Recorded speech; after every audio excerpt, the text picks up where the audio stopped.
നിങ്ങളോ പഠിച്ചില്ല. ഇവൾ പഞ്ചമി, നമ്മുടെ പെൺകുട്ടി.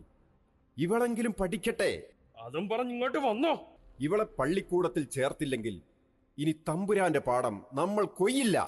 വർഷങ്ങളായുള്ള ആചാരമാണിത്, മാറ്റാൻ കഴിയില്ല. മാറണം. ഇവളെ ഞാൻ നിങ്ങളുടെ പള്ളിക്കൂടത്തിൽ ചേർക്കും. കത്തിക്കടാ!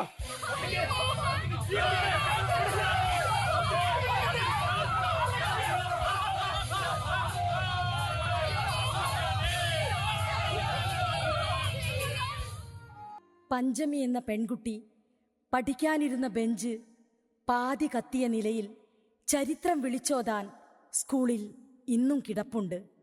അത്തരം ചെറുത്തുനിൽപ്പുകൾ പഞ്ചമിയുടെ കണ്ണുനീർ കാലത്തെ മാറ്റിമറിച്ചു. മാറ്റുവിൻ ചട്ടങ്ങളെ, സ്വയമല്ലെങ്കിൽ മാറ്റുമതുകളി നിങ്ങളെ താ.